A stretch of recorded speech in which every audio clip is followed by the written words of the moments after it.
बिस्मिल्लाहिर्रहमानिर्रहीम। अस्सलाम वालेकुम दोस्तों। सलीम आपको अपने YouTube channel Islamic things with Salim में खुश आमदीद कहता है। आज की इस वीडियो में हम सूरह अल बकरा की तिलावत पाक सुनने की सआदत हासिल करेंगे।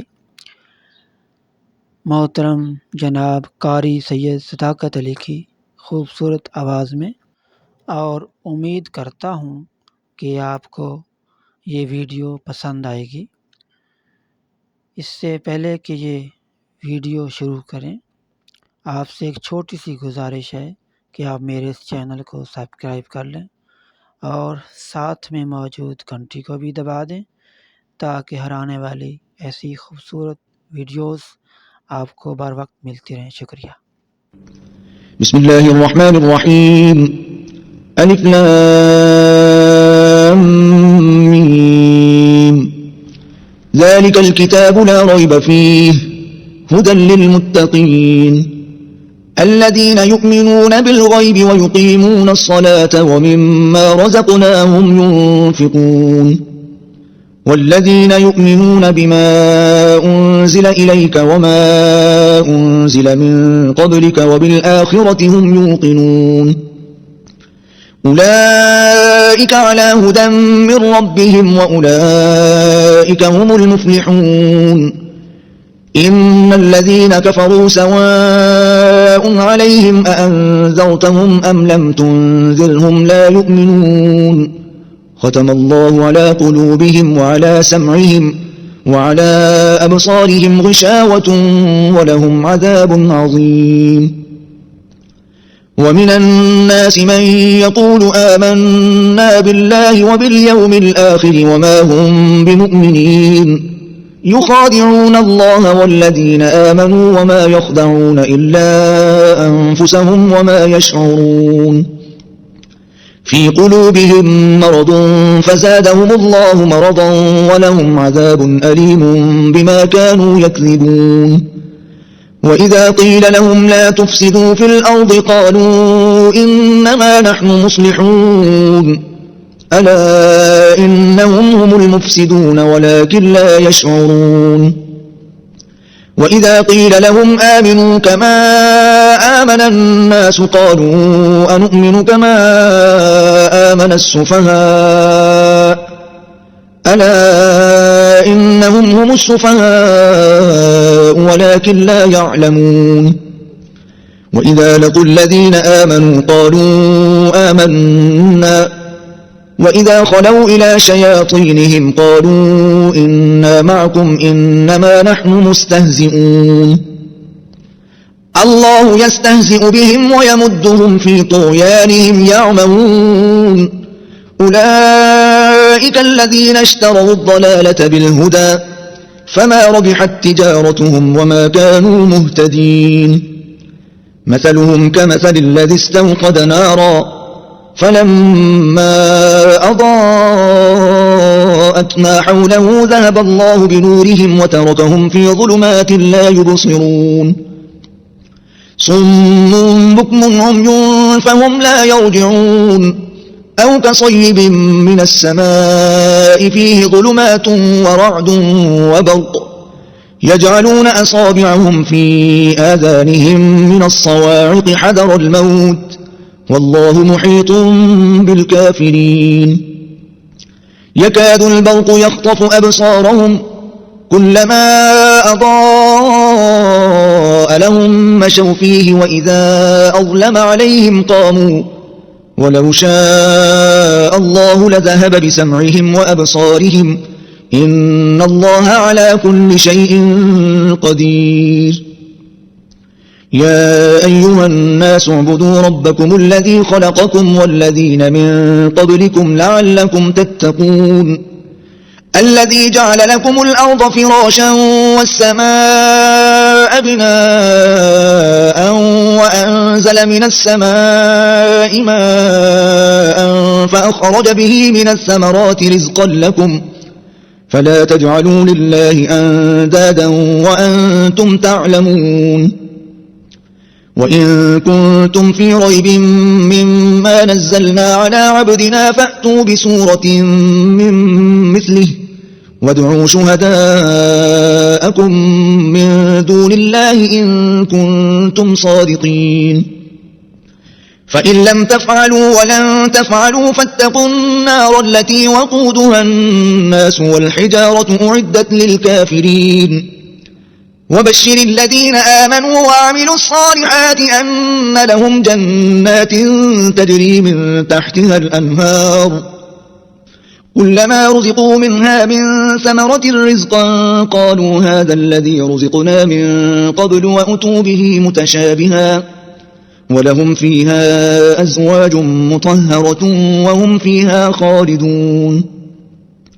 إن الله لا يستحيي أن يضرب مثلا ما بعوضة فما فوقها فأما الذين آمنوا فيعلمون أنه الحق من ربهم وأما الذين كفروا فيقولون ماذا أراد الله بهذا مثلا يضل به كثيرا ويهدي به كثيرا وما يضل به إلا الفاسقين الذين ينقضون عهد الله من بعد ميثاقه ويقطعون ما أمر الله به أن يوصل ويفسدون في الأرض أولئك هم الخاسرون كيف تكفرون بالله وكنتم أمواتا فأحياكم ثم يميتكم ثم يحييكم ثم إليه ترجعون هو الذي خلق لكم ما في الأرض جميعا ثم استوى إلى السماء فسواهن 7 سماوات وهو بكل شيء عليم وإذ قال ربك للملائكة إني جاعل في الأرض خليفة قالوا أتجعل فيها من يفسد فيها ويسفك الدماء ونحن نسبح بحمدك ونقدس لك قال إني أعلم ما لا تعلمون وعلم آدم الأسماء كلها ثم عرضهم على الملائكة فقال أنبئوني بأسماء هؤلاء إن كنتم صادقين قالوا سبحانك لا علم لنا إلا ما علمتنا إنك أنت العليم الحكيم قال يا آدم أنبئهم بأسمائهم فلما أنبأهم بأسمائهم قال ألم أقل لكم إني أعلم غيب السماوات والأرض قال ألم أقل لكم إني أعلم غيب السماوات والأرض وأعلم ما تبدون وما كنتم تكتمون وإذ قلنا للملائكة اسجدوا لآدم فسجدوا إلا إبليس أبى واستكبر وكان من الكافرين وقلنا يا آدم اسكن أنت وزوجك الجنة وكلا منها رغدا حيث شئتما ولا تقربا هذه الشجرة فتكونا من الظالمين فأزلهما الشيطان عنها فأخرجهما مما كانا فيه وقلنا اهبطوا بعضكم لبعض عدو ولكم في الأرض مستقر ومتاع إلى حين فتلقى آدم من ربه كلمات فتاب عليه إنه هو التواب الرحيم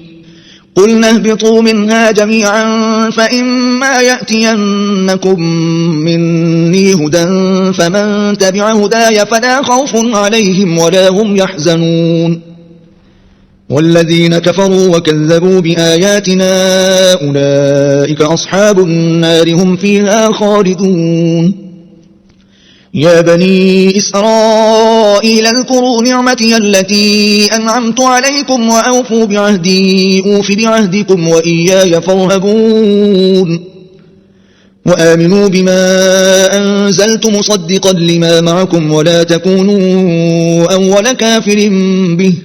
ولا تشتروا بآياتي ثمنا قليلا وإياي فاتقون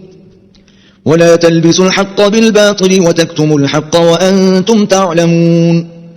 وأقيموا الصلاة وآتوا الزكاة واركعوا مع الراكعين أتأمرون الناس بالبر وتنسون أنفسكم وأنتم تتلون الكتاب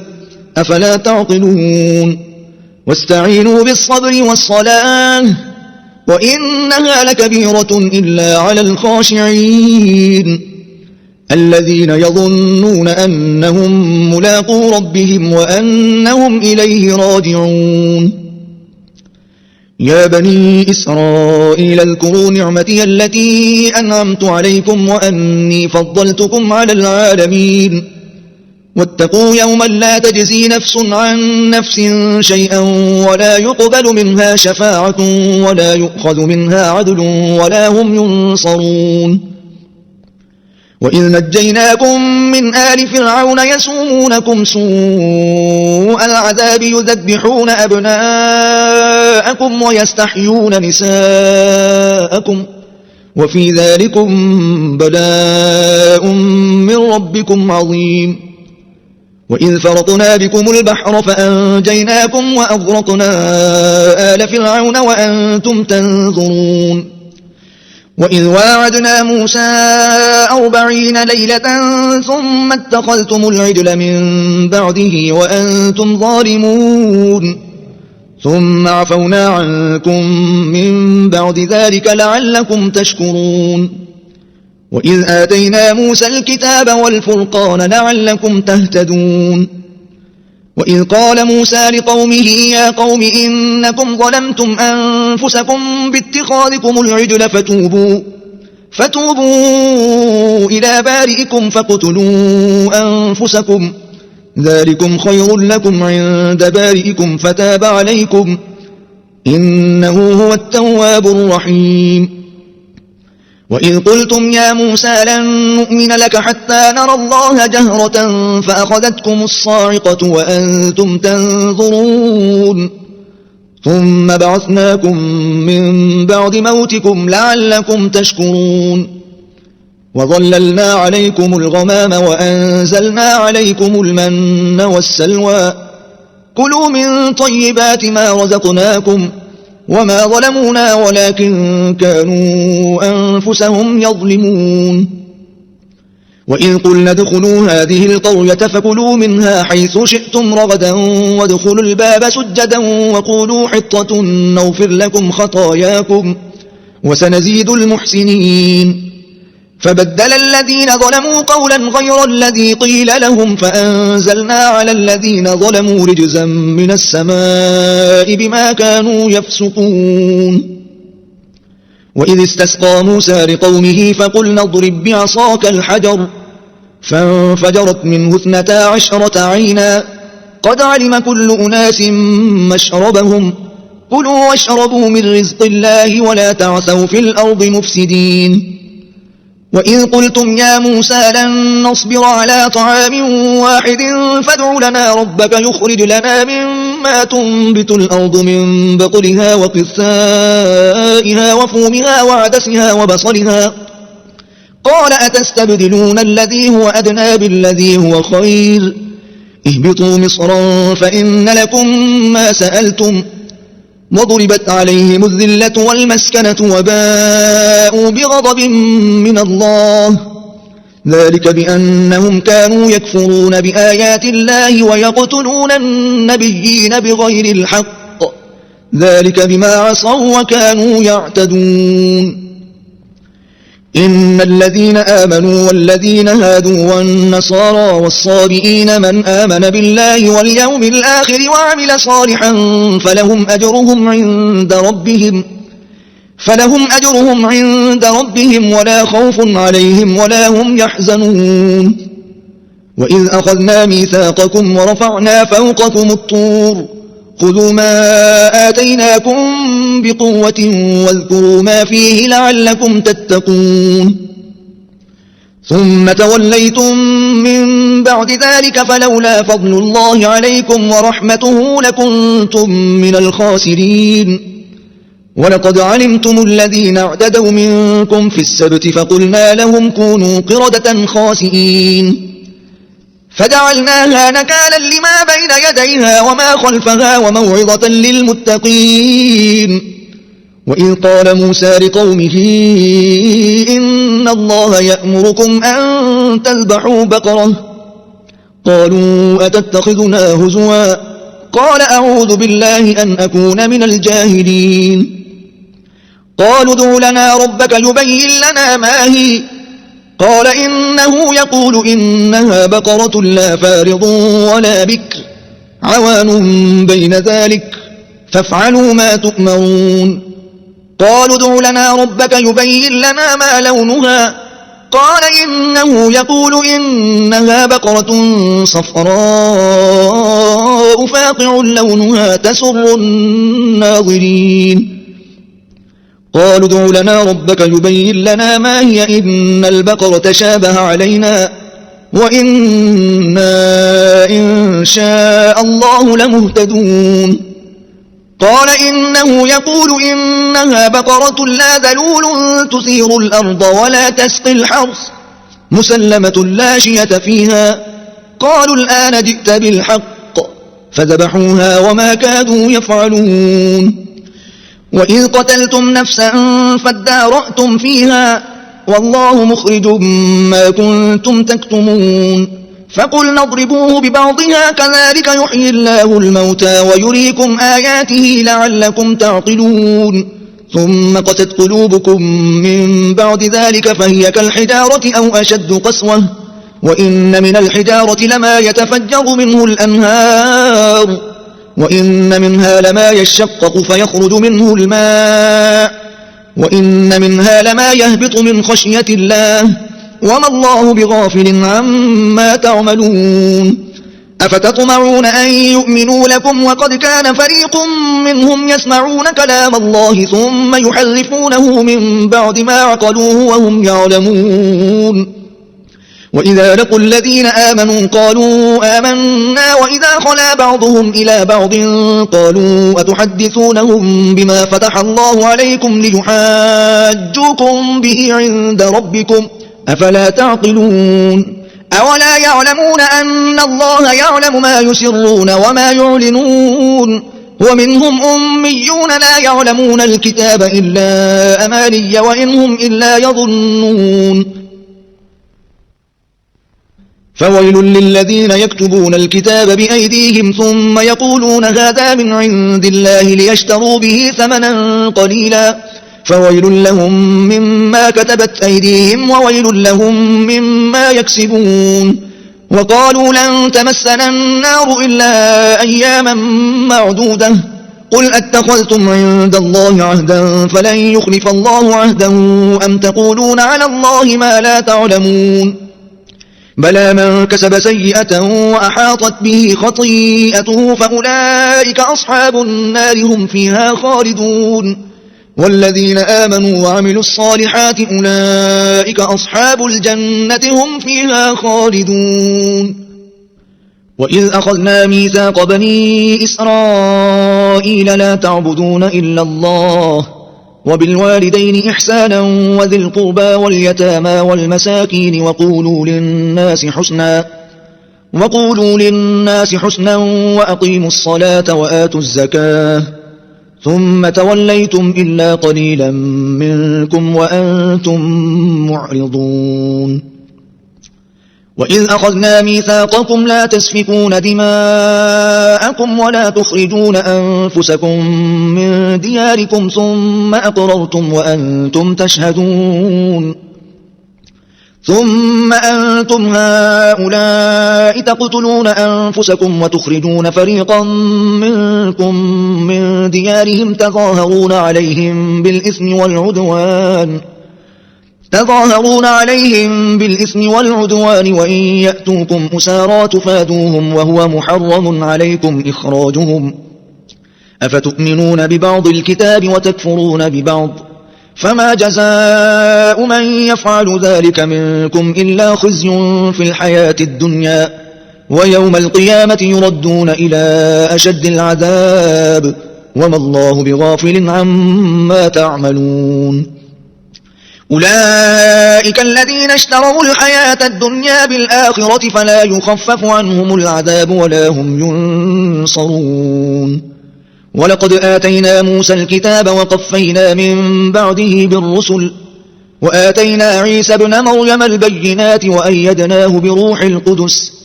أفكلما جاءكم رسول بما لا تهوى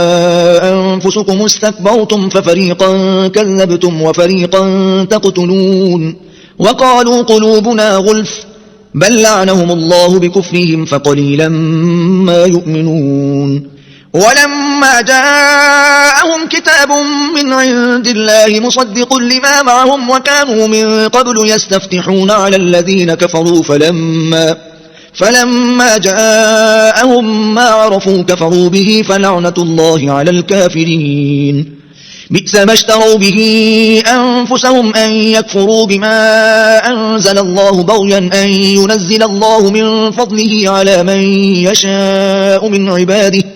فباءوا بغضب على غضب وللكافرين عذاب مهين وإذا قيل لهم آمنوا بما أنزل الله قالوا نؤمن بما أنزل علينا ويكفرون بما وراءه وهو الحق مصدقا لما معهم قل فلم تقتلون أنبياء الله من قبل إن كنتم مؤمنين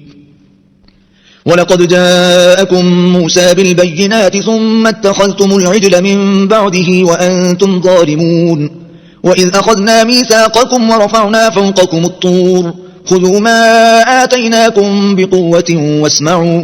قالوا سمعنا وعصينا وأشربوا في قلوبهم العجل بكفرهم قل بئس ما يأمركم به إيمانكم إن كنتم مؤمنين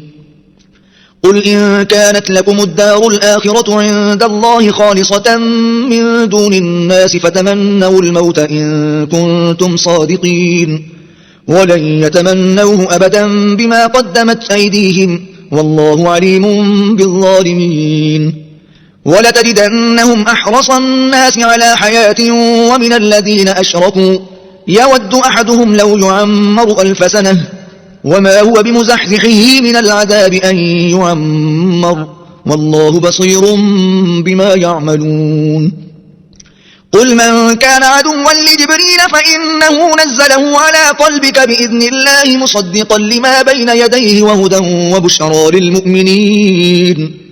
من كان عدوا لله وملائكته ورسله وجبريل وميكال فإن الله عدو للكافرين ولقد أنزلنا إليك آيات بينات وما يكفر بها إلا الفاسقون أو كلما عاهدوا عهدا نبذه فريق منهم بل أكثرهم لا يؤمنون ولما جاءهم رسول من عند الله مصدق لما معهم نبذ فريق من الذين أوتوا الكتاب كتاب الله وراء ظهورهم كأنهم لا يعلمون واتبعوا ما تتلو الشياطين على ملك سليمان وما كفر سليمان ولكن الشياطين كفروا يعلمون الناس السحر وما أنزل على الملكين ببابل هاروت وماروت وما يعلمان من أحد حتى يقولا إنما نحن فتنة فلا تكفر فيتعلمون منهما ما يفرقون به بين المرء وزوجه وما هم بضارين به من أحد إلا بإذن الله ويتعلمون ما يضرهم ولا ينفعهم ولقد علموا لمن اشتراه ما له في الآخرة من خلاق ولبئس ما شروا به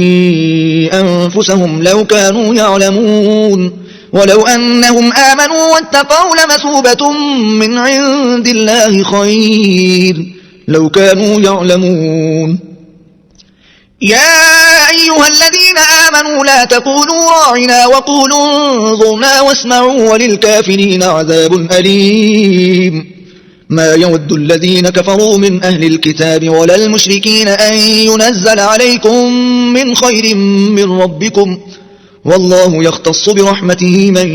يشاء والله ذو الفضل العظيم ما ننسخ من آية أو ننسها نأت بخير منها أو مثلها ألم تعلم أن الله على كل شيء قدير ألم تعلم أن الله له ملك السماوات والأرض وما لكم من دون الله من ولي ولا نصير أم تريدون أن تسألوا رسولكم كما سئل موسى من قبل ومن يتبدل الكفر بالإيمان فقد ضل سواء السبيل ود كثير من أهل الكتاب لو يردونكم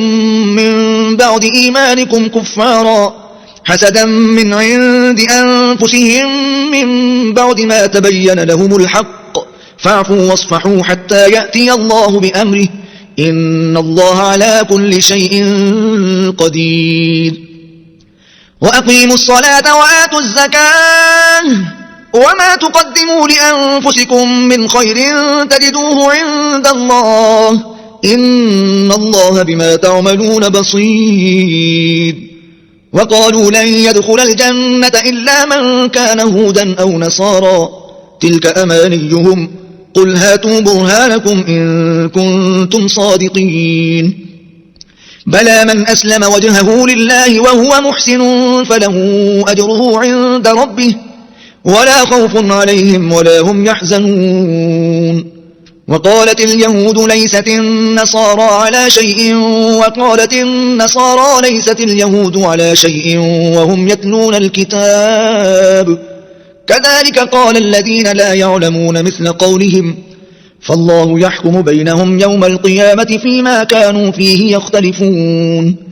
ومن أظلم ممن منع مساجد الله أن يذكر فيها اسمه وسعى في خرابها أولئك ما كان لهم أن يدخلوها إلا خائفين لهم في الدنيا خزي ولهم في الآخرة عذاب عظيم ولله المشرق والمغرب فأينما تولوا فثم وجه الله إن الله واسع عليم وقالوا اتخذ الله ولدا سبحانه بل له ما في السماوات والأرض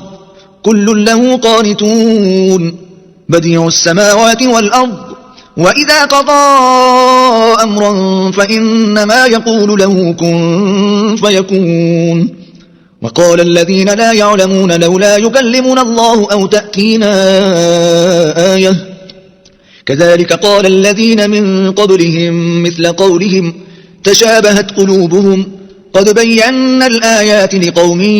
يوقنون إنا أرسلناك بالحق بشيرا ونذيرا ولا تسأل عن أصحاب الجحيم ولن ترضى عنك اليهود ولا النصارى حتى تتبع ملتهم قل إن هدى الله هو الهدى ولئن اتبعت أهواءهم بعد الذي جاءك من العلم ما لك من الله من ولي ولا نصير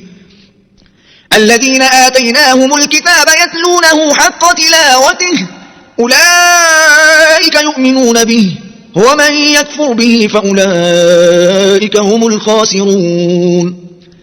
يا بني إسرائيل اذكروا نعمتي التي أنعمت عليكم وأني فضلتكم على العالمين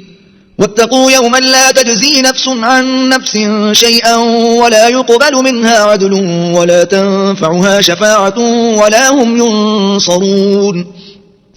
وإذ ابتلى إبراهيم ربه بكلمات فأتمهن قال إني جاعلك للناس إماما قال ومن ذريتي قال لا ينال عهد الظالمين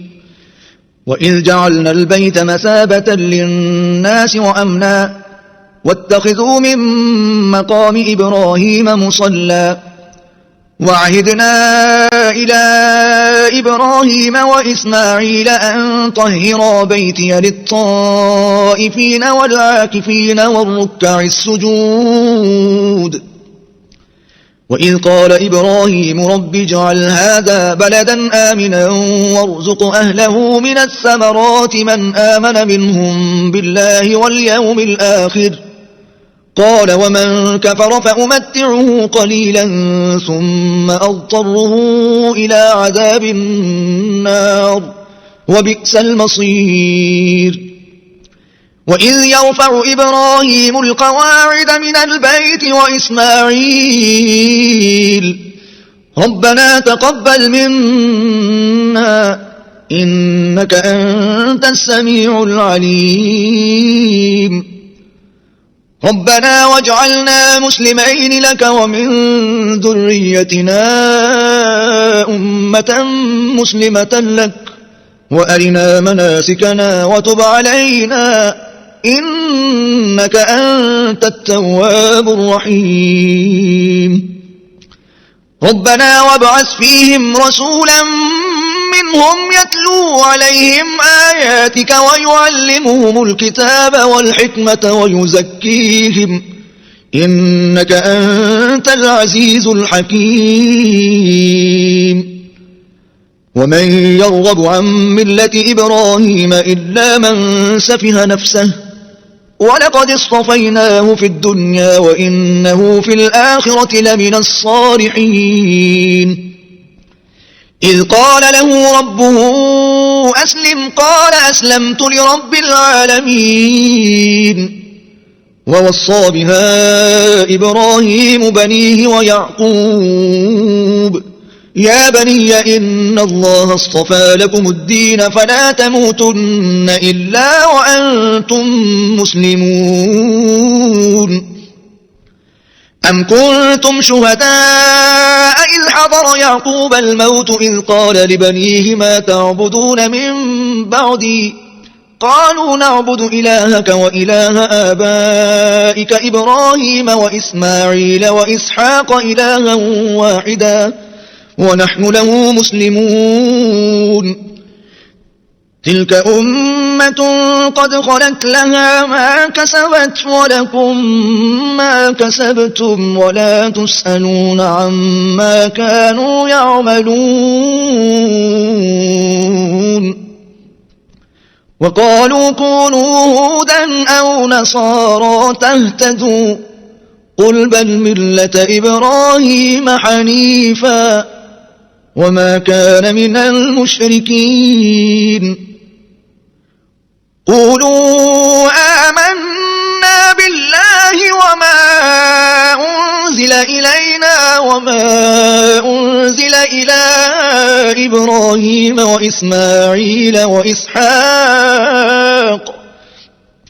وإسماعيل وإسحاق ويعقوب والأسباط وما أوتي موسى وعيسى وما أوتي النبيون من ربهم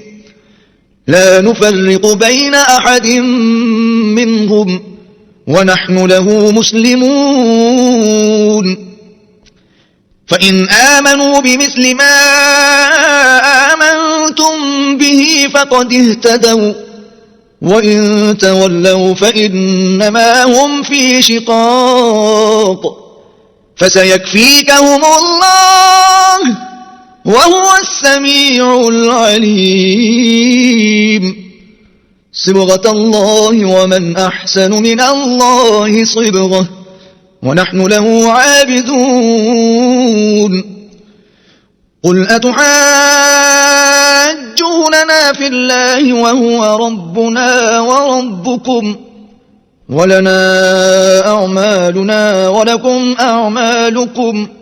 ونحن له مخلصون أم تقولون إن إبراهيم وإسماعيل وإسحاق ويعقوب والأسباط كانوا هودا أو نصارى قل أأنتم أعلم أم الله ومن أظلم ممن كتم شهادة عنده من الله وما الله بغافل عما تعملون تلك أمة قد خلت لها ما كسبت ولكم ما كسبتم ولا تسألون عما كانوا يعملون سيقول السفهاء من الناس ما ولاهم عن قبلتهم التي كانوا عليها قل لله المشرق والمغرب يهدي من يشاء إلى صراط مستقيم وكذلك جعلناكم أمة وسطا لتكونوا شهداء على الناس ويكون الرسول عليكم شهيدا وما جعلنا القبلة التي كنت عليها إلا لنعلم من يتبع الرسول ممن ينقلب على عقبيه وإن كانت لكبيرة إلا على الذين هدى الله وما كان الله ليضيع إيمانكم إن الله بالناس لرؤوف رحيم قد نرى تقلب وجهك في السماء فلنولينك قبلة ترضاها فول وجهك شطر المسجد الحرام وحيث ما كنتم فولوا وجوهكم شطره وإن الذين أوتوا الكتاب ليعلمون أنه الحق من ربهم وما الله بغافل عما يعملون ولئن أتيت الذين أوتوا الكتاب بكل آية ما تبعوا قبلتك وما أنت بتابع قبلتهم وما بعضهم بتابع قبلة بعض ولئن اتبعت أهواءهم من بعد ما جاءك من العلم إنك إذا لمن الظالمين الذين آتيناهم الكتاب يعرفونه كما يعرفون أبناءهم وإن فريقا منهم ليكتمون الحق وهم يعلمون الحق من ربك فلا تكونن من الممترين ولكل وجهة هو موليها فاستبقوا الخيرات أينما تكونوا يأتي بكم الله جميعا إن الله على كل شيء قدير ومن حيث خرجت فول وجهك شطر المسجد الحرام وإنه للحق من ربك وما الله بغافل عما تعملون ومن حيث خرجت فول وجهك شطر المسجد الحرام وحيث ما كنتم فولوا وجوهكم شطره لئلا يكون للناس عليكم حجة إلا الذين ظلموا منهم فلا تخشوهم واخشوني ولأتم نعمتي عليكم ولعلكم تهتدون كما أرسلنا فيكم رسولا منكم يتلو عليكم آياتنا ويزكيكم ويعلمكم الكتاب والحكمة ويعلمكم ما لم تكونوا تعلمون فاذكروني أذكركم واشكروا لي ولا تكفرون يا أيها الذين آمنوا استعينوا بالصبر والصلاة إن الله مع الصابرين ولا تقولوا لمن يقتل في سبيل الله أموات بل أحياء ولكن لا تشعرون ولنبلونكم بشيء من الخوف والجوع ونقص من الأموال والأنفس والثمرات وبشر الصابرين الذين إذا أصابتهم مصيبة قالوا إنا لله وإنا إليه راجعون أولئك عليهم صلوات من ربهم ورحمة وأولئك هم المهتدون إن الصفا والمروة من شعائر الله فمن حج البيت أو اعتمر فلا جناح عليه أن يطوف بهما ومن تطوع خيرا فإن الله شاكر عليم إن الذين يكتمون ما أنزلنا من البينات والهدى من بعد ما بيناه للناس في الكتاب أولئك يلعنهم الله ويلعنهم اللاعنون إلا الذين تابوا وأصلحوا وبينوا فأولئك أتوب عليهم وأنا التواب الرحيم إن الذين كفروا وماتوا وهم كفار أولئك عليهم لعنة الله والملائكة والناس أجمعين خالدين فيها لا يخفف عنهم العذاب ولا هم ينظرون وإلهكم إله واحد لا إله إلا هو الرحمن الرحيم إن في خلق السماوات والأرض واختلاف الليل والنهار والفلك التي تجري في البحر بما ينفع الناس وما أنزل الله من السماء من ماء فأحيا به الأرض بعد موتها وبث فيها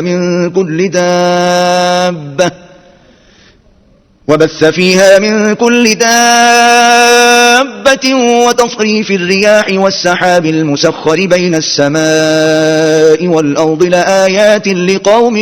يعقلون ومن الناس من يتخذ من دون الله أندادا يحبونهم كحب الله والذين آمنوا أشد حبا لله ولو يرى الذين ظلموا إذ يرون العذاب أن القوة لله جميعا وأن الله شديد العذاب إذ تبرأ الذين اتبعوا من الذين اتبعوا ورأوا العذاب وتقطعت بهم الأسباب وقال الذين اتبعوا لو أن لنا كرة فنتبرأ منهم كما تبرؤوا منا كذلك يريهم الله أعمالهم حسرات عليهم وما هم بخارجين من النار يا أيها الناس كلوا مما في الأرض حلالا طيبا ولا تتبعوا خطوات الشيطان إنه لكم عدو مبين إنما يأمركم بالسوء والفحشاء وأن تقولوا على الله ما لا تعلمون وإذا قيل لهم اتبعوا ما أنزل الله قالوا بل نتبع ما ألفينا عليه آباءنا أولو كان آباؤهم لا يعقلون شيئا ولا يهتدون ومثل الذين كفروا كمثل الذي ينعق بما لا يسمع إلا دعاء ونداء صم بكم عمي فهم لا يعقلون يا أيها الذين آمنوا كلوا من طيبات ما رزقناكم واشكروا لله إن كنتم إياه تعبدون إنما حرم عليكم الميتة والدم ولحم الخنزير وما أهل به لغير الله فمن اضطر غير باغ ولا عاد فلا إثم عليه إن الله غفور رحيم إن الذين يكتمون ما أنزل الله من الكتاب ويشترون به ثمنا قليلا أولئك ما يأكلون في بطونهم إلا النار ولا يكلمهم الله يوم القيامة ولا يزكيهم ولهم عذاب أليم أولئك الذين اشتروا الضلالة بالهدى والعذاب بالمغفرة فما أصبرهم على النار ذلك بأن الله نزل الكتاب بالحق وإن الذين اختلفوا في الكتاب لفي شقاق بعيد ليس البر أن تولوا وجوهكم قبل المشرق والمغرب ولكن البر من آمن بالله واليوم الآخر والملائكة والكتاب والنبيين وآتى المال على حبه ذوي القربى واليتامى والمساكين وابن السبيل والسائلين وفي الرقاب وأقام الصلاة وآتى الزكاة والموفون بعهدهم إذا عاهدوا والصابرين في البأساء والضراء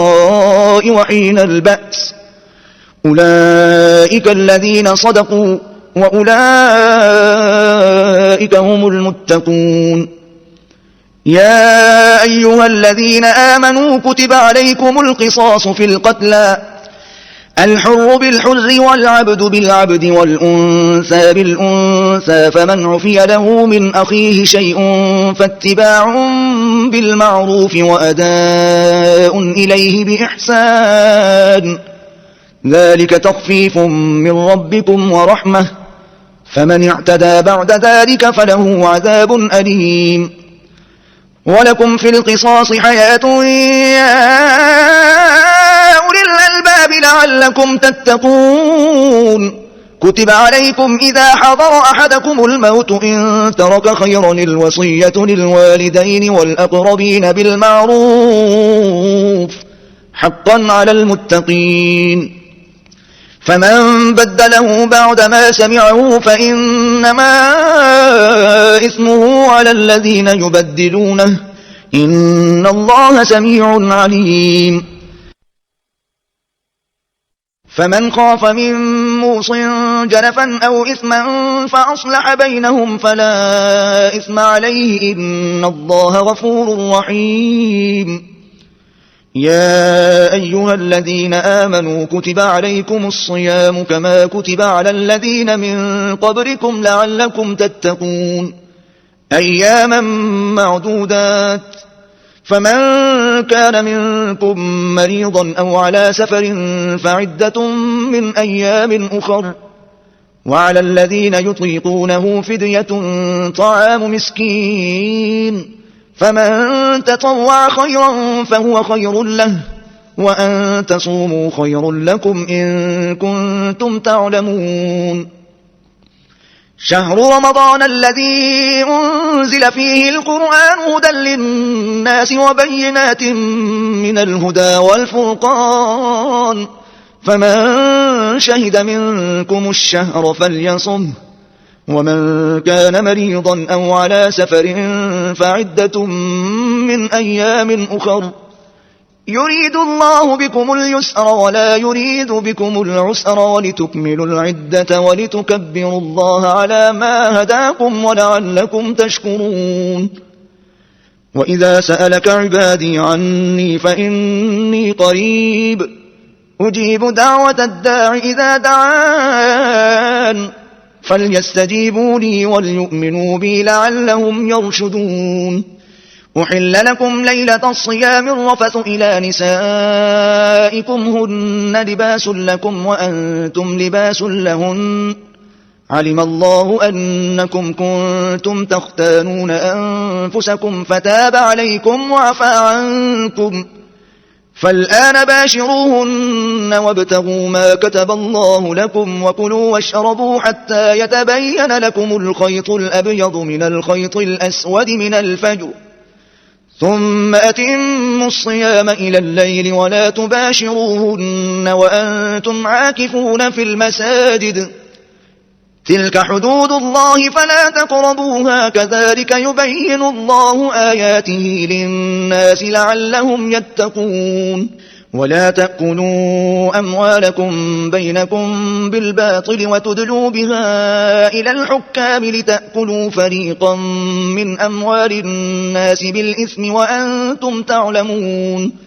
يسألونك عن الأهلة قل هي مواقيت للناس والحج وليس البر بأن تأتوا البيوت من ظهورها ولكن البر من اتقى وأتوا البيوت من أبوابها واتقوا الله لعلكم تفلحون وقاتلوا في سبيل الله الذين يقاتلونكم ولا تعتدوا إن الله لا يحب المعتدين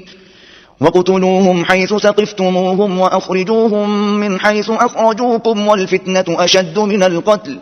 ولا تقاتلوهم عند المسجد الحرام حتى يقاتلوكم فيه فإن قاتلوكم فاقتلوهم كذلك جزاء الكافرين فإن انتهوا فإن الله غفور رحيم وقاتلوهم حتى لا تكون فتنة ويكون الدين لله فإن انتهوا فلا عدوان إلا على الظالمين الشهر الحرام بالشهر الحرام والحرمات قصاص فمن اعتدى عليكم فاعتدوا عليه بمثل ما اعتدى عليكم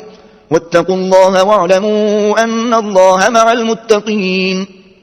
وأنفقوا في سبيل الله ولا تلقوا بأيديكم إلى التهلكة وأحسنوا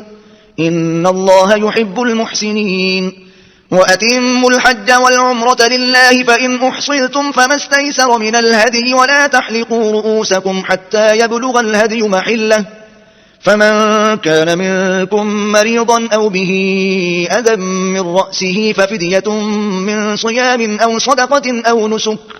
فإذا أمنتم فمن تمتع بالعمرة إلى الحج فما استيسر من الهدي فمن لم يجد فصيام 3 أيام في الحج و7 إذا رجعتم تلك 10 كاملة ذلك لمن لم يكن أهله حاضر المسجد الحرام واتقوا الله واعلموا أن الله شديد العقاب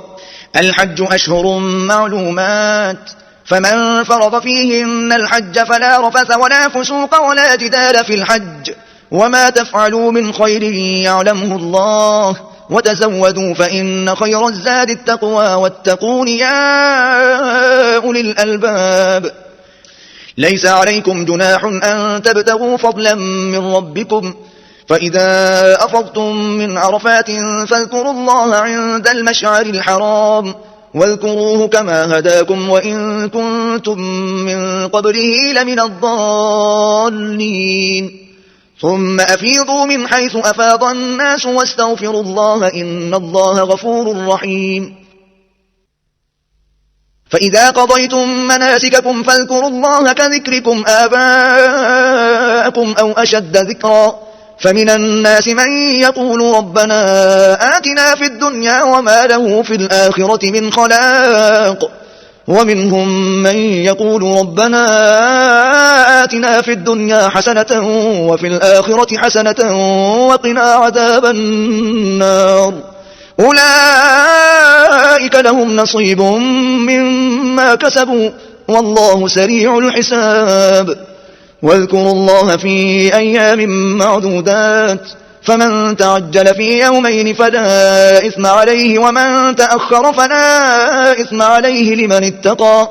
واتقوا الله واعلموا أنكم إليه تحشرون ومن الناس من يعجبك قوله في الحياة الدنيا ويشهد الله على ما في قلبه وهو ألد الخصام وإذا تولى سعى في الأرض ليفسد فيها ويهلك الحرث والنسل والله لا يحب الفساد وإذا قيل له اتق الله أخذته العزة بالإثم فحسبه جهنم ولبئس المهاد ومن الناس من يشري نفسه ابتغاء مرضات الله والله رؤوف بالعباد يا أيها الذين آمنوا ادخلوا في السلم كافة ولا تتبعوا خطوات الشيطان إنه لكم عدو مبين فإن زللتم من بعد ما جاءتكم البينات فاعلموا أن الله عزيز حكيم هل ينظرون إلا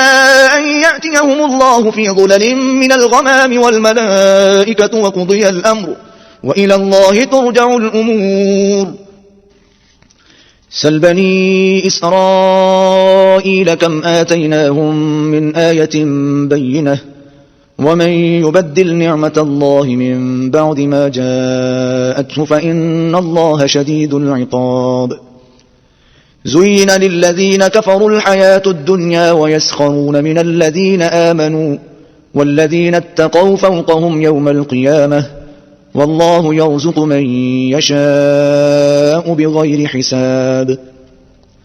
كان الناس أمة واحدة فبعث الله النبيين مبشرين ومنذرين وأنزل معهم الكتاب بالحق ليحكم بين الناس فيما اختلفوا فيه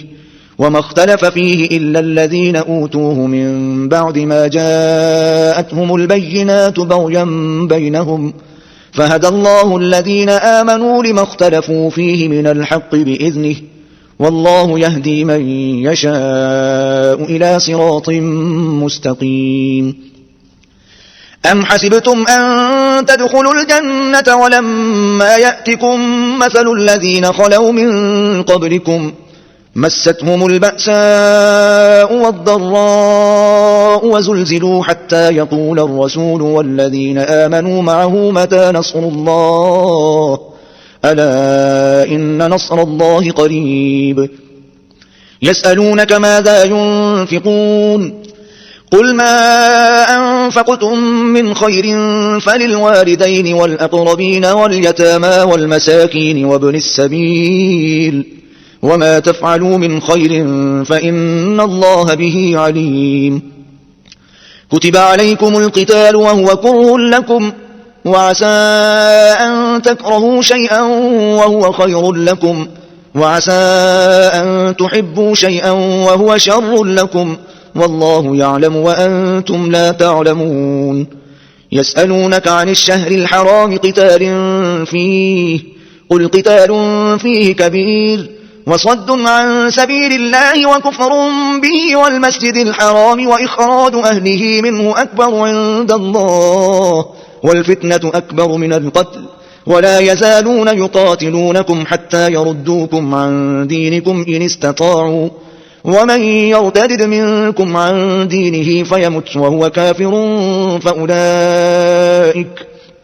فأولئك حبطت أعمالهم في الدنيا والآخرة وأولئك أصحاب النار هم فيها خالدون. إن الذين آمنوا والذين هاجروا وجاهدوا في سبيل الله أولئك يرجون رحمة الله والله غفور رحيم. يسألونك عن الخمر والميسر قل فيهما إثم كبير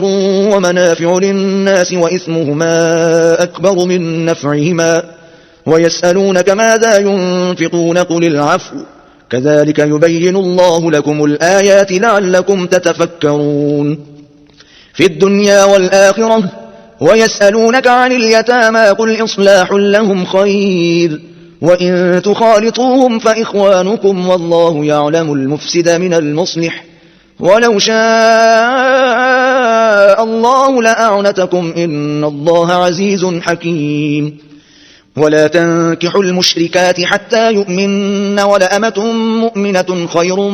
من مشركة ولو أعجبتكم ولا تنكحوا المشركين حتى يؤمنوا ولعبد مؤمن خير من مشرك ولو أعجبكم أولئك يدعون إلى النار والله يدعو إلى الجنة والمغفرة بإذنه ويبين آياته للناس لعلهم يتذكرون. ويسألونك عن المحيض قل هو أذى فاعتزلوا النساء في المحيض ولا تقربوهن حتى يطهرن فإذا تطهرن فأتوهن من حيث أمركم الله إن الله يحب التوابين ويحب المتطهرين. نساؤكم حرث لكم فأتوا حرثكم أنى شئتم وقدموا لأنفسكم واتقوا الله واعلموا أنكم ملاقوه وبشر المؤمنين. ولا تجعلوا الله عرضة لأيمانكم أن تبروا وتتقوا وتصلحوا بين الناس والله سميع عليم. لا يؤاخذكم الله باللغو في أيمانكم ولكن يؤاخذكم بما كسبت قلوبكم والله غفور حليم. للذين يؤلون من نسائهم تربص 4 أشهر فإن فاءوا فإن الله غفور رحيم. وإن عزموا الطلاق فإن الله سميع عليم. والمطلقات يتربصن بأنفسهن 3 قروء ولا يحل لهن أن يكتمن ما خلق الله في أرحامهن إن كن يؤمن بالله واليوم الآخر وبعولتهن أحق بردهن في ذلك إن أرادوا إصلاحا ولهن مثل الذي عليهن بالمعروف وللرجال عليهن درجة والله عزيز حكيم. الطلاق 2 مرتان فإمساك بمعروف أو تسريح بإحسان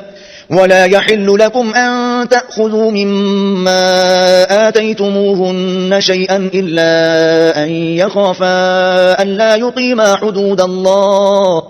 فإن خفتم ألا يقيما حدود الله فلا جناح عليهما فيما افتدت به تلك حدود الله فلا تعتدوها ومن يتعد حدود الله فأولئك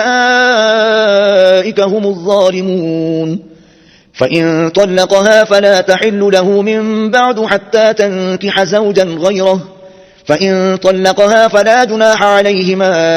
أن يتراجعا إن ظنا أن يقيما حدود الله وتلك حدود الله يبينها لقوم يعلمون. وإذا طلقتم النساء فبلغن أجلهن فأمسكوهن بمعروف أو سرحوهن بمعروف ولا تمسكوهن ضرارا لتعتدوا ومن يفعل ذلك فقد ظلم نفسه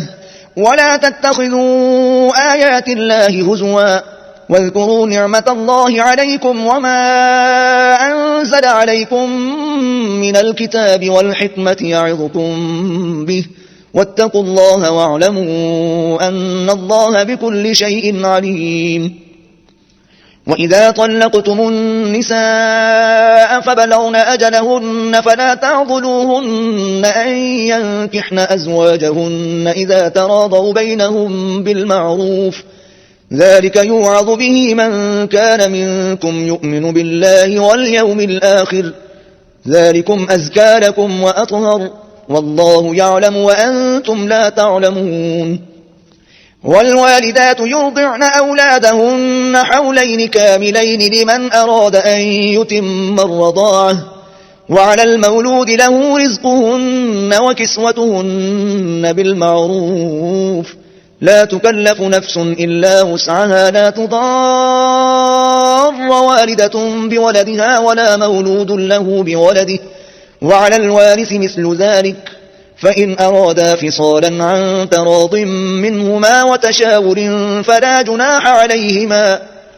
وإن أردتم أن تسترضعوا أولادكم فلا جناح عليكم إذا سلمتم ما آتيتم بالمعروف واتقوا الله واعلموا أن الله بما تعملون بصير.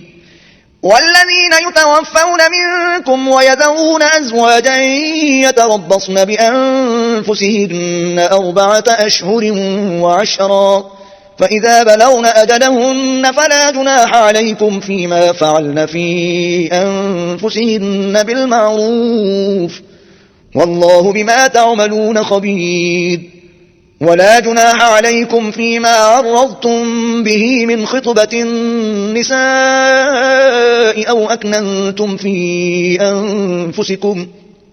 علم الله أنكم ستذكرونهن ولكن لا تواعدوهن سرا إلا أن تقولوا قولا معروفا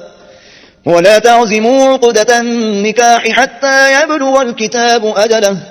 واعلموا أن الله يعلم ما في أنفسكم فاحذروه واعلموا أن الله غفور حليم. لا جناح عليكم إن طلقتم النساء ما لم تمسوهن أو تفرضوا لهن فريضة ومتعوهن على الموسع قدره وعلى المقتر قدره متاعا بالمعروف حقا على المحسنين. وإن طلقتموهن من قبل أن تمسوهن وقد فرضتم لهن فريضة فنصف ما فرضتم إلا أن يعفون أو يعفو الذي بيده عقدة النكاح وأن تعفوا أقرب للتقوى ولا تنسوا الفضل بينكم إن الله بما تعملون بصير حافظوا على الصلوات والصلاة الوسطى وقوموا لله قانتين فإن خفتم فرجالا أو ركبانا فإذا أمنتم فاذكروا الله كما علمكم ما لم تكونوا تعلمون والذين يتوفون منكم ويذرون أزواجا وصية لأزواجهم متاعا إلى الحول غير إخراج فإن خرجن فلا جناح عليكم فيما فعلن في أنفسهن من معروف والله عزيز حكيم وللمطلقات متاع بالمعروف حقا على المتقين كذلك يبين الله لكم آياته لعلكم تعقلون ألم تر إلى الذين خرجوا من ديارهم وهم ألوف حذر الموت فقال لهم الله موتوا ثم أحياهم إن الله لذو فضل على الناس ولكن أكثر الناس لا يشكرون وقاتلوا في سبيل الله واعلموا أن الله سميع عليم من ذا الذي يقرض الله قرضا حسنا فيضاعفه له أضعافا كثيرة والله يقبض ويبسط وإليه ترجعون ألم تر إلى الملأ من بني إسرائيل من بعد موسى إذ قالوا لنبي له ابعث لنا ملكا نقاتل في سبيل الله قال هل عسيتم إن كتب عليكم القتال ألا تقاتلوا قالوا وما لنا ألا نقاتل في سبيل الله وقد أخرجنا من ديارنا وأبنائنا فلما كتب عليهم القتال تولوا إلا قليلا منهم والله عليم بالظالمين وقال لهم نبيهم إن الله قد بعث لكم طالوت ملكا قالوا أنى يكون له الملك علينا ونحن أحق بالملك منه ولم يؤت سعة من المال قال إن الله اصطفاه عليكم وزاده بسطة في العلم والجسم والله يؤتي ملكه من يشاء والله واسع عليم وقال لهم نبيهم إن آية ملكه أن يأتيكم التابوت فيه سكينة من ربكم وبقية مما ترك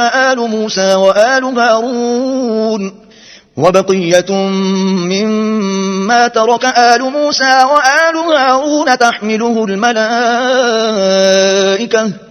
إن في ذلك لآية لكم إن كنتم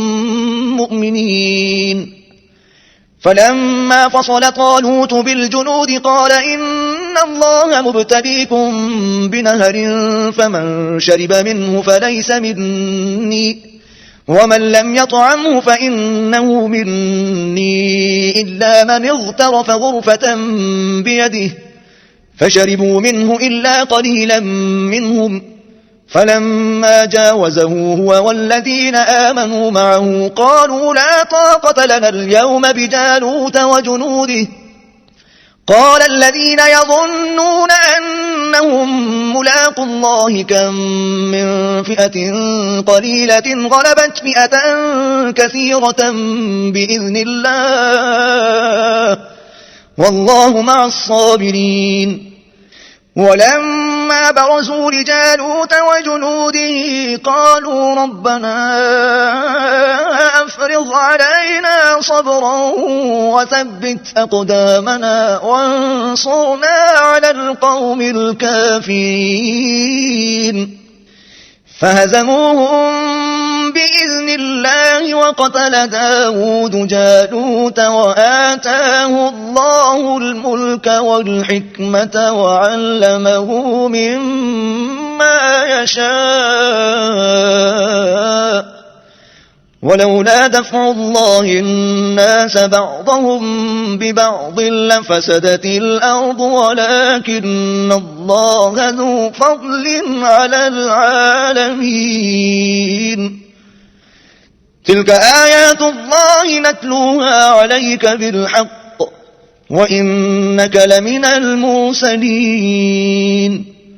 تلك الرسل فضلنا بعضهم على بعض منهم من كلم الله ورفع بعضهم درجات وآتينا عيسى ابن مريم البينات وأيدناه بروح القدس ولو شاء الله ما اقتتل الذين من بعدهم من بعد ما جاءتهم البينات ولكن اختلفوا فمنهم من آمن ومنهم من كفر ولو شاء الله ما اقتتلوا ولكن الله يفعل ما يريد. يا أيها الذين آمنوا أنفقوا مما رزقناكم من قبل أن يأتي يوم لا بيع فيه ولا خلة ولا شفاعة والكافرون هم الظالمون. الله لا إله إلا هو الحي القيوم لا تأخذه سنة ولا نوم له ما في السماوات وما في الأرض من ذا الذي يشفع عنده إلا بإذنه يعلم ما بين أيديهم وما خلفهم ولا يحيطون بشيء من علمه إلا بما شاء وسع كرسيه السماوات والأرض ولا يؤوده حفظهما وهو العلي العظيم. لا إكراه في الدين قد تبين الرشد من الغي فمن يكفر بالطاغوت ويؤمن بالله فقد استمسك بالعروة الوثقى لا انفصام لها والله سميع عليم. الله ولي الذين آمنوا يخرجهم من الظلمات إلى النور والذين كفروا أولياءهم الطاغوت يخرجونهم من النور إلى الظلمات أولئك أصحاب النار هم فيها خالدون. ألم تر إلى الذي حاج إبراهيم في ربه أن آتاه الله الملك إذ قال إبراهيم ربي الذي يحيي ويميت قال أنا أحيي وأميت قال إبراهيم فإن الله يأتي بالشمس من المشرق فأت بها من المغرب فبهت الذي كفر والله لا يهدي القوم الظالمين. أو كالذي مر على قرية وهي خاوية على عروشها قال أنى يحيي هذه الله بعد موتها فأماته الله 100 عام ثم بعثه قال كم لبثت قال لبثت يوما أو بعض يوم قال بل لبثت 100 عام فانظر إلى طعامك وشرابك لم يتسنه وانظر إلى حمارك ولنجعلك آية للناس وانظر إلى العظام كيف ننشزها ثم نكسوها لحما فلما تبين له قال أعلم أن الله على كل شيء قدير. وإذ قال إبراهيم رب أرني كيف تحيي الموتى قال أولم تؤمن قال بلى ولكن ليطمئن قلبي قال فخذ 4 من الطير فصرهن إليك ثم اجعل على كل جبل منهن جزءا ثم ادعهن يأتينك سعيا واعلم أن الله عزيز حكيم. مثل الذين ينفقون أموالهم في سبيل الله كمثل حبة أنبتت 7 سنابل في كل سنبلة 100 حبة والله يضاعف لمن يشاء والله واسع عليم. الذين ينفقون أموالهم في سبيل الله ثم لا يتبعون ما أنفقوا منا ولا أذى لهم أجرهم عند ربهم ولا خوف عليهم ولا هم يحزنون. قول معروف ومغفرة خير من صدقة يتبعها أذى والله غني حليم. يا أيها الذين آمنوا لا تبطلوا صدقاتكم بالمن والأذى كالذي ينفق ماله رئاء الناس ولا يؤمن بالله واليوم الآخر فمثله كمثل صفوان عليه تراب فأصابه وابل فتركه صلدا لا يقدرون على شيء مما كسبوا والله لا يهدي القوم الكافرين. ومثل الذين ينفقون أموالهم ابتغاء مرضات الله وتثبيتا من أنفسهم كمثل جنة بربوة أصابها وابل فآتت أكلها ضعفين فإن لم يصبها وابل فطل والله بما تعملون بصير. أيود أحدكم أن تكون له جنة من نخيل وأعناب تجري من تحتها الأنهار له فيها من كل الثمرات وأصابه الكبر وله ذرية ضعفاء فأصابها إعصار فيه نار فاحترقت كذلك يبين الله لكم الآيات لعلكم تتفكرون. يا أيها الذين آمنوا أنفقوا من طيبات ما كسبتم ومما أخرجنا لكم من الأرض ولا تيمموا الخبيث منه تنفقون ولستم بآخذيه إلا أن تغمضوا فيه واعلموا أن الله غني حميد. الشيطان يعدكم الفقر ويأمركم بالفحشاء والله يعدكم مغفرة منه وفضلا والله واسع عليم. يؤتي الحكمة من يشاء ومن يؤت الحكمة فقد أوتي خيرا كثيرا وما يذكر إلا أولو الألباب. وما أنفقتم من نفقة أو نذرتم من نذر فإن الله يعلمه وما للظالمين من أنصار. إن تبدوا الصدقات فنعما هي وإن تخفوها وتؤتوها الفقراء فهو خير لكم ويكفر عنكم من سيئاتكم والله بما تعملون خبير. ليس عليك هداهم ولكن الله يهدي من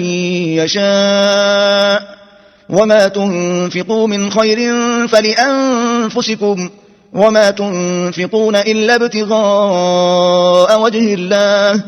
وما تنفقوا من خير يوفى إليكم وأنتم لا تظلمون. للفقراء الذين أحصروا في سبيل الله لا يستطيعون ضربا في الأرض يحسبهم الجاهل أغنياء من التعفف تعرفهم بسيماهم لا يسألون الناس إلحافا وما تنفقوا من خير فإن الله به عليم. الذين ينفقون أموالهم بالليل والنهار سرا وعلانية فلهم أجرهم عند ربهم ولا خوف عليهم ولا هم يحزنون. الذين يأكلون الربا لا يقومون إلا كما يقوم الذي يتخبطه الشيطان من المس ذلك بأنهم قالوا إنما البيع مثل الربا وأحل الله البيع وحرم الربا فمن جاءه موعظة من ربه فانتهى فله ما سلف وأمره إلى الله ومن عاد فأولئك أصحاب النار هم فيها خالدون. يمحق الله الربا ويربي الصدقات والله لا يحب كل كفار أثيم. إن الذين آمنوا وعملوا الصالحات وأقاموا الصلاة وآتوا الزكاة لهم أجرهم عند ربهم ولا خوف عليهم ولا هم يحزنون. يا أيها الذين آمنوا اتقوا الله وذروا ما بقي من الربا إن كنتم مؤمنين فإن لم تفعلوا فأذنوا بحرب من الله ورسوله وإن تبتم فلكم رؤوس أموالكم لا تظلمون ولا تظلمون. وإن كان ذو عسرة فنظرة إلى ميسرة، وأن تصدقوا خير لكم إن كنتم تعلمون. واتقوا يوما ترجعون فيه إلى الله ثم توفى كل نفس ما كسبت وهم لا يظلمون. يا أيها الذين آمنوا إذا تداينتم بدين إلى أجل مسمى فاكتبوه، وليكتب بينكم كاتب بالعدل ولا يأب كاتب أن يكتب كما علمه الله فليكتب وليملل الذي عليه الحق وليتق الله ربه ولا يبخس منه شيئا، فإن كان الذي عليه الحق سفيها أو ضعيفا أو لا يستطيع أن يمله فليملل وليه بالعدل، واستشهدوا شهيدين من رجالكم، فإن لم يكونا رجلين فرجل وامرأتان ممن ترضون من الشهداء أن تضل إحداهما فتذكر إحداهما الأخرى، ولا يأبى الشهداء إذا ما دعوا، ولا تسأموا أن تكتبوه صغيرا أو كبيرا إلى أجله، ذلكم أقسط عند الله وأقوم للشهادة وأدنى ألا ترتابوا إلا أن تكون تجارة حاضرة تديرونها بينكم فليس عليكم جناح ألا تكتبوها، وأشهدوا إذا تبايعتم ولا يضار كاتب ولا شهيد، وإن تفعلوا فإنه فسوق بكم واتقوا الله ويعلمكم الله والله بكل شيء عليم. وإن كنتم على سفر ولم تجدوا كاتبا فرهان مقبوضة، فإن أمن بعضكم بعضا فليؤدي الذي ائتمن أمانته وليتق الله ربه ولا تكتموا الشهادة ومن يكتمها فإنه آثم قلبه والله بما تعملون عليم. لله ما في السماوات وما في الأرض، وإن تبدوا ما في أنفسكم أو تخفوه يحاسبكم به الله فيغفر لمن يشاء ويعذب من يشاء والله على كل شيء قدير. آمن الرسول بما أنزل إليه من ربه والمؤمنون كل آمن بالله وملائكته وكتبه ورسله لا نفرق بين أحد من رسله وقالوا سمعنا وأطعنا غفرانك ربنا وإليك المصير. لا يكلف الله نفسا إلا وسعها لها ما كسبت وعليها ما اكتسبت ربنا لا تؤاخذنا إن نسينا أو أخطأنا ربنا ولا تحمل علينا إصرا كما حملته على الذين من قبلنا ربنا ولا تحملنا ما لا طاقة لنا به واعف عنا واغفر لنا وارحمنا أنت مولانا فانصرنا على القوم الكافرين. सदक़ल्लाहुल अज़ीम। आपकी समातों का और नज़र करम का बहुत बहुत शुक्रिया। दुआओं में याद रखिएगा और सब्सक्राइब कर लीजिएगा। अल्लाह हाफ़िज़।